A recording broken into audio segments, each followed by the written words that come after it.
naman pala napapraning ka dyan kasi Sofia is back once again. At baka kung ano naman ang maging effect nito kay Rico. Kaya pa nga masakit ng ulo ni Ma'am Sofia sa airport pa lang binabanggit niya na minamigrate siya. Oo nga, baka buntis si Ma'am Sofia. Di ba gano'n pa naglilihi? Laging masakit ang ulo? Tessa, anong problema mo? Pinag-iinitan mo ba ako? Eh ano naman kung sinama ko ni Earl dito? Wala naman akong nakikitang masama. Walang masama. Sigurado ka? Alam mo, wag mo na akong paikutin pa. Alam mo naman kung saan papunta tong usapang to. Si Rico ba? Meron pa bang iba? Ang tagal-tagal na nun. Kasal na ako kay Earl. At kailanman, wala na akong kabalak-balak makipagkompetensya sa'yo, lalo na pagdating kay Rico.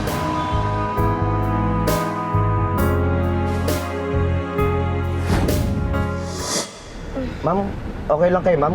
Gusto niyo dumaan muna tayo sa clinic? Hindi, okay lang ako, B-boy. Inom na lang ako ng gamot pagdating sa bahay. Eh, ma'am, hindi ba masamang uminom ng gamot kapag buntis?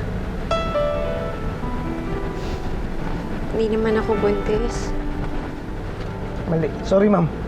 Eh, akala ko kasi, ma'am, siyempre galing kayong honeymoon, eh di alam niyo na. Ay, sayang naman, ma'am. Akala namin ni Manang Siling makakaroon na ng bata sa bahay, oh. Alam mo, B-boy, baka nga tama ka eh. Baka yun na nga lang talaga ang kulang para talagang maging masaya na ako. Kung magkaroon ng anak. Alam mo, nung nasa Amerika ako, nandito palagi yung isip ko. Palagi kong naaalala si Joanna. Siguro kung magkakaroon ako ng anak na kagaya niya, magiging masayang-masaya ako. Kamusta na kaya yung batang yun? Sa tingin mo, B-boy, naaalala pa niya ako?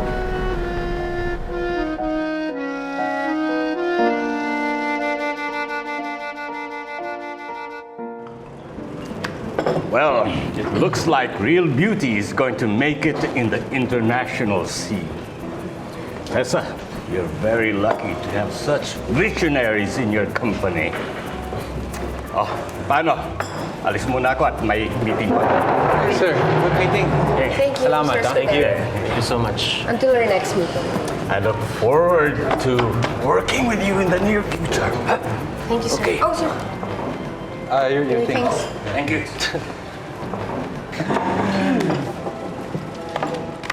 Okay ka lang ba? Oh, mas mayata timpla mo. Nag-away na naman pa kayo ni Rico? Oh, no. No, we have no problem. Alam mo naman kami, Rico and I have misunderstandings here and there, but that's very common for relationships, right? Ano And naman? there's no hurdle we cannot overcome. Right, Rico? Okay. Natanong ko lang kasi napansin ko na parang wala ka sa mood eh. Well, actually, medyo na-offend ako na nakipag-meet ka kay Mr. Escudero without telling me. And andito ko na pala sa Pilipinas. Wala akong kamalay-malay. And Sofia too. Nakita na kayo ni Sofia? Yeah. I bumped into her outside. Nung padating ako, paalis na siya. Tessa, I'm sorry. Okay, I apologize na hindi ako nakapag-inform man lang sa inyo na bumalik na kami ni Sofia. Pero what's the issue, di ba?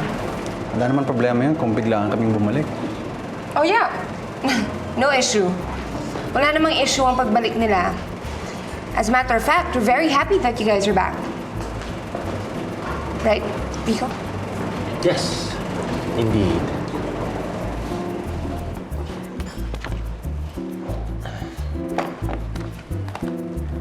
Waiter, bill please.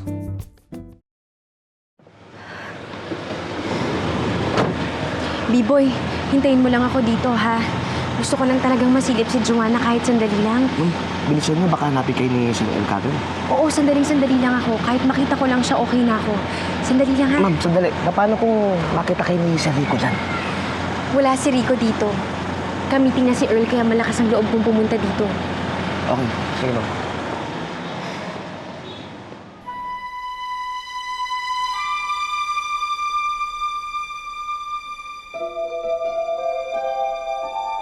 Habulin mo ako. Ikaw ang taya. Hindi mo ako mahahabol. Mommy, catch me, Mommy! Yaya! Si Tita Elma. Yaya! Hindi na ako dapat makita.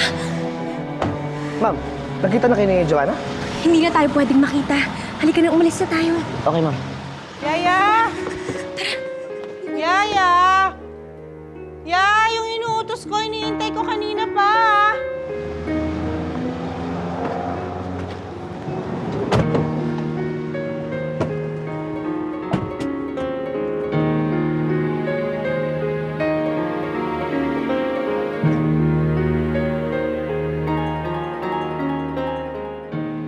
So far, itong case ni Sofia ang pinakamabilis at successful na reconstructive surgery na ginawa natin. Anong recovery time ni Sofia? Mga 6 months, no? Pero sa technology ngayon, kahit 4 months, makaka-recover na sila. And yung resulta, siguro mas maganda pa sa ginawa natin kay Sofia. There's no doubt na perfect ang pagkakagawa natin dyan. Naibalik natin ang nasirang mukha. Sana bumalik ang memory niya. Nothing would be more perfect than that. Just keep on exposing her sa mga taong nakahalubilo niya before para matrigger yung memory niya. Don't worry, pare. It'll all come back. Hello. Ay, ate. Kamusta? Joanna, nandito na ang daddy mo. Oy, baby! Daddy! Brandon! Kamusta? Hi, tita! Hi! Huwag naman dyan, no? Hi. Hi, baby. Mwah! Anong ginagawa niyo? Gumagawa lang po kami ng assignments namin. Ah, talaga? Sige, tuloy niyo yan. Usap muna kami ni Tita Mimi. Tara, halika! Ay, grabe. Ang kukulit ng dalawang yan. Tingnan mo, ang lalaki na nila, Rico. Bilis ng panahon, no? Oo nga eh. It seemed like only yesterday nung iniwanan kami ni Sofia. Alala ko yun eh. Hirap na hirap si Joanna nun. Iyak siya ng iyak. May mga gabi pa nga na sinisigaw niya yung pangalan ni Sofia eh. Awang-awa ako sa kanya nun. At least okay na siya ngayon. 'Di ba? Masaya na siya sa atensyon na binibigay natin sa kanya kahit wala si Sofia. Yeah.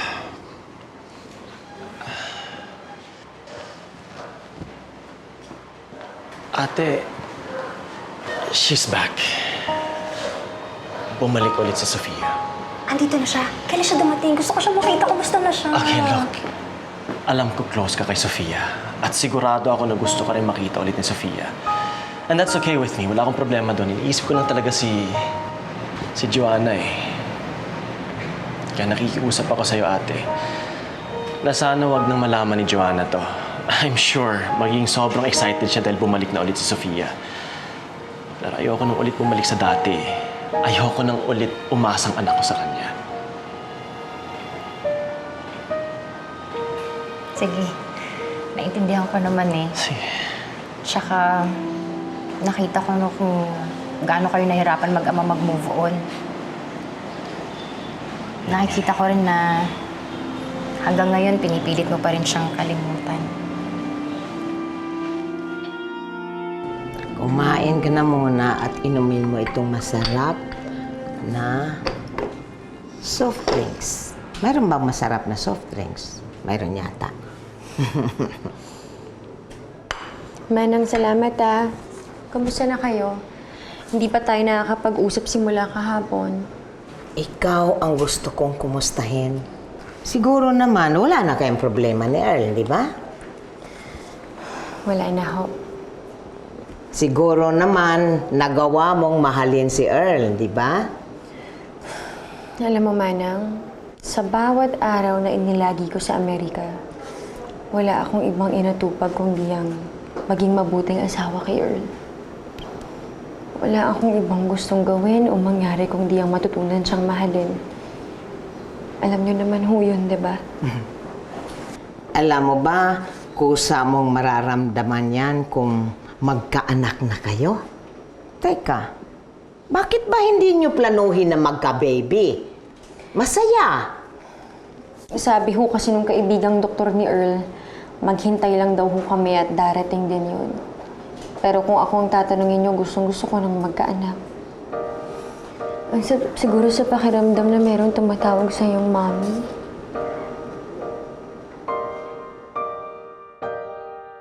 Tita, pwede po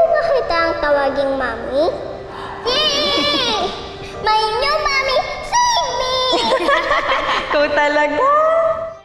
Si Joanna. Alam mo, Manang, kahit sa maikling panahon lang, naiparamdam niya sa akin kung ano ang pakiramdam ng isang ina. Sobrang nangungulila ako sa kanya.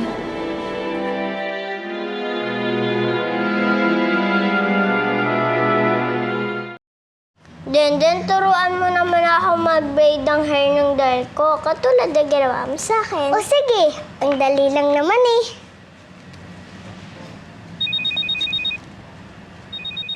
May tumatawag sa cellphone ni Mama. Baka si Papa ko na yan. Hello, Papa? Hello? Hindi naman to si Papa eh. Ikaw na nga lang makipag-usap, Joanna. Ibe-braid ko pa ang hair ng dal mo. Ang dali lang ah, hintayin mo ako. Hello? Si Joanna po ito. Sino po kayo?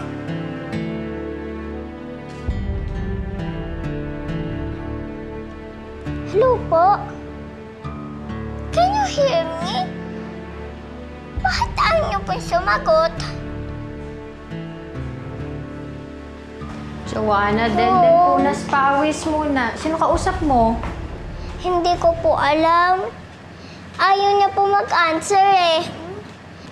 Hello? Hello? Hello, Ate Mimi. Si Sofia to. Sofia. Kaya naman pala ayaw sumagot ng kausap ni Joanna. Ikaw pala yan eh. Kumusta ka na? Sabi ni Rico nakabalik ka na daw ng Pilipinas. Oo, ate, dumating na kami. Kamusta na kayo? Miss na miss ko na si Joanna, pati ikaw, ate. Mimi, miss na rin kita. Ako din kaya. Miss na kita. Kung pwede lang na makita ka namin ni Joanna eh. Kaso alam mo naman, kailangan namin protektahan yung bata, di ba? Kasi malilito na naman yan, tapos hahanapin ka na naman. Oo, ate, naiintindihan ko. Alam ko naman yun eh. Pasensya ka na, ha? Okay lang yun, ate. Masaya na ako na kahit sandali nakita ko si Joanna. Kahit na alam ko na pagkatapos ng nangyari, hindi ko na siya makikita ulit. Ate, pasensya na. Patawarin mo rin ako kung nasaktan ko si Joanna noon. Sorry din sa lahat-lahat ng nangyari. Gusto kong malaman mo na hindi naman ako galit sa'yo. Na naiintindihan ko yung naging desisyon mo. Kahit naman si Joanna, hindi naman siya galit. Mahal na mahal ka nga ng bata eh.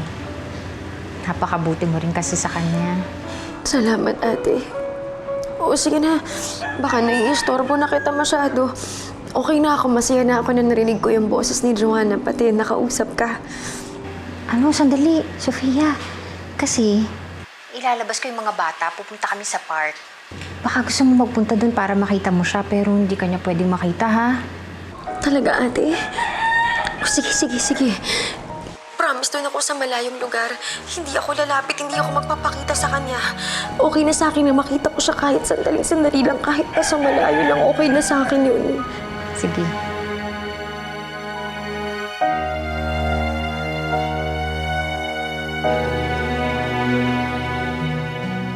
Jenny, have you seen Rico lately? Nope, not yet. Because I've been trying to call him and text him pero hindi niya ako sinasagot. Nasaan kaya siya? Bakit? May kailangan pa sa kanya? Well, kailangan ko siya makita. Kailangan ko siyang bantayan. Kailangan ko siyang gwardyahan. Who knows, no? Baka maagaw na naman niya ng iba. Baka landiin na naman siya ni Sofia. Hay nako, Tessa. Araw-araw ka na lang napaparinig ever since na dumating siya. Well, I don't trust that woman. Bamalay ko kung anong tumatakbo sa isip niya. I've been thinking hard. After 4 months, why did she suddenly decide to come back? Why now? Bakit? Yung sobra namang timing na birthday ni Rico. My God, Tessa. You really believe na sinadya niya yun? I mean, you think that it's supposed to be a statement? Yes, she is making a statement. She's making a statement that she's offering herself as a birthday present to Rico. Well, hindi siya makakalapit kay Rico. Habang nandito ako, hindi siya makakalapit kay Rico. No. Never. B-Boy, maraming salamat na dinaan mo ko dito sandali, ah. Gusto ko lang talagang makitang si Joanna sandali. Ayun naman, basta kayo, ma'am. Buti na lang nga, medyo busy si Sir Earl ngayon. Oo nga eh. O sige na, doon ka na muna sa kotse. Okay, ma'am. Punta na lang ako doon, ha? Sige po. Salamat. Ingat kayo, ma'am, ha?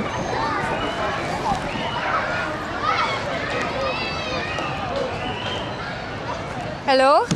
Hello? Hello, Ate Mimi, nandito na ako sa park. Asan ba kayo dito? Pia, nandito kami sa may playground. O sige, ate.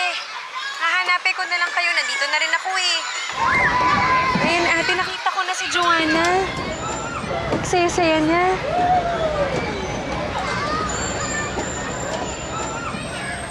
Opo, ma. Nasa park na kami. Pagkatapos na ito, dadaling ko siguro sa mga bata sa paboritong restaurant ni Joanna.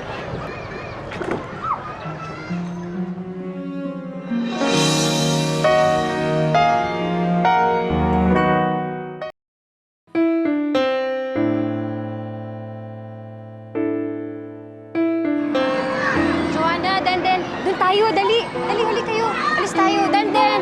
Joanna, tara. Ay, dali, may nakita ko. Ang ganda-ganda. Dali tayo. Oo.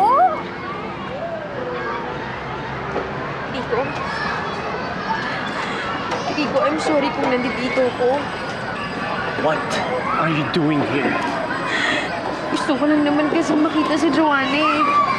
Kaya ako nagpunta dito kasi nalaman ko na pupunta sila pero promise, wala akong balak na magpakita sa kanya. Oo nga. Wala ka naman talagang karapatan na lumapit sa anak ko eh. Paano kung makita kanya?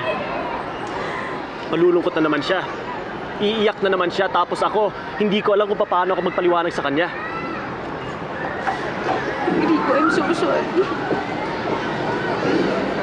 Kahit kailan hindi ko ginustong saktan si Joanna. At hanggang ngayon hindi ko mapatawad ang sarili ko dahil alam kong nasaktan ko siya.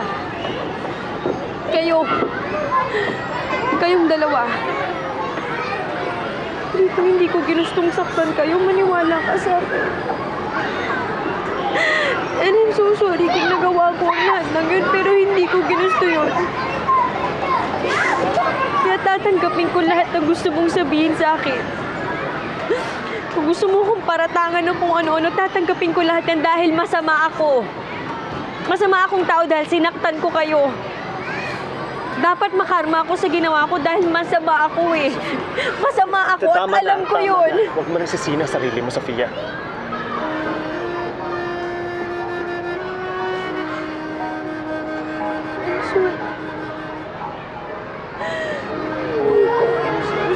Sofia, makinig ka sa akin. Kahit ano pa man ang nangyari sa atin dati, kahit kailan, hindi ko ginusto na magdusa ka at masaktan ka. I've already set you free. Iginalang ko ang desisyon mo. At sa kabila ng lahat, gusto ko pa rin na maging masaya ka. Sabihin mo lang sa akin na masaya ka na. Sabihin mo sa akin na everything was worth it. Na masaya ka sa piling ni Earl. Masaya ako. Masaya ako rin. At sana maging masaya ka rin. Maniwala ka sa akin. Pero araw-araw wala akong ibang dasal kung hindi ang maging masaya ka. Kayong dalawa ni Joanna. Kung ganun pala tinasagot na yung mga dasal mo. I'm happy. Kontento na ako sa buhay ko, nakasama kong anak ko. Masaya na kami ni Joanna. Masaya ako na masaya na kayo. Natag na rin ang loob ko na tahimik na tayong dalawa. At masaya tayo sa mga buhay na pinili natin. I'm sorry, Rico. Pero pinapangako ko sa'yo na ito na ang huling-huling araw na makikita mo. Pinapangako ko sa'yo na hindi na ito mauulit.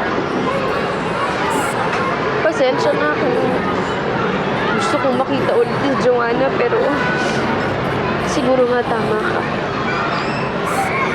Magiging magulo lang ang lahat. Kaya pinapangako ko sa'yo na hindi na ito mauulit. Alam kong sobrang na itong hinihiling ko sa'yo, pero sana dumating yung araw na mapatawad mo ko. Hindi man ngayon, pero sa mga darating na araw, sana mahanap mo sa puso mong patawarin ako.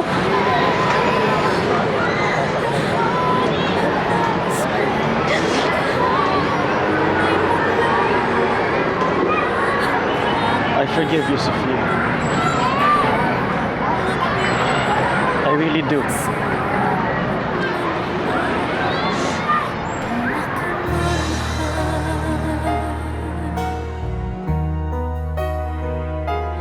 Pinakamimithi sa piling mo, tila langit ang bawat sandali. Alam mo ba, nahuli ka lang ng dating, kakalis lang ni Rico kasi pinuntahan niya si Joanna dahil si Mimi, pinasyal yung mga bata. Oh, okay. Si Ate Mimi naman pala ang kasama. Well, anyway, pumunta po ako dito because Rico's birthday is coming up and I'm planning a surprise party for him. Wow, that's so nice of you, Tessa. Alam mo, I was thinking of the same thing. Kaya mabuti, kung yun ang plano mo, edi magtulong na lang tayo magplan. Yes. Alam mo naman, Tita, I would do anything to make your son happy. Alam mo, my son is so lucky to have you. Pero let me tell you lang ha, pag nag-plan ka ng party, can we just make it simple? Kasi alam mo naman si Rico, ayaw nung maingay tsaka maraming tao. Oh, sure, Tita. Actually, ayoko rin ng mga unnecessary guests. What do you mean by that? Eh, yung mga friends naman ni Rico, mostly nasa abroad. The only person na madalas nakakasama dito is si Jorel. Well, may nagbabalik.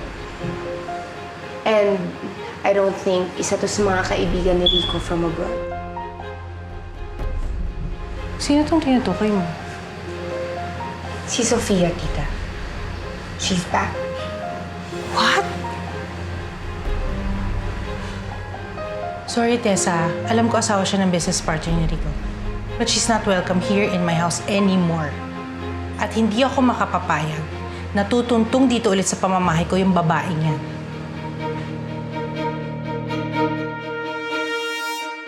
Sofia, ayos ka lang ba? Masakit na naman ba ang ulo mo?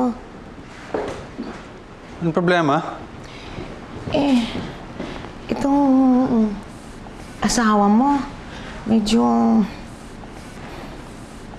masakit na naman siguro yung ulo niya. Okay. Kat ka muna, ha? Kumuha ka ng pain reliever dun sa medicine cabinet natin sa banyo, ha? Sige. Tapos pahinga ka muna. Nagtataka lang ako eh. Ang tagal-tagal na ng amnesia niyan. Siguro, dapat ilipat na ng ibang doktor. Salamat na lang sa concern. Ako nang bahala kay Sofia.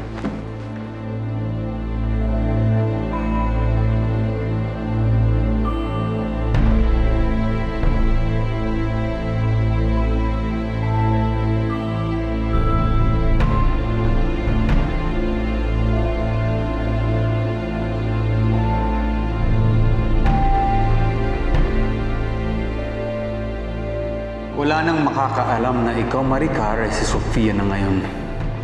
Nang pinalitan ko ang mukha mo, kasabay noon, pinalitan ko na rin ang buong mong pagkatao.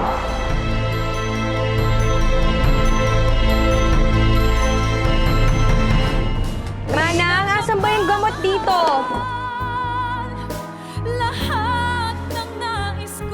O nga pala, si Francis, nakikita mo pa ba? Papadaan ba siya sa clinic mo? Kasi nung bago ako umalis ng States, tinulungan ko siya sa isang pasyente niya. Ito yung pasyente yung sinasabi mo. Man, as you can see, parang maging ibang tao siya after the surgery. Maricar. Buhay ka pa.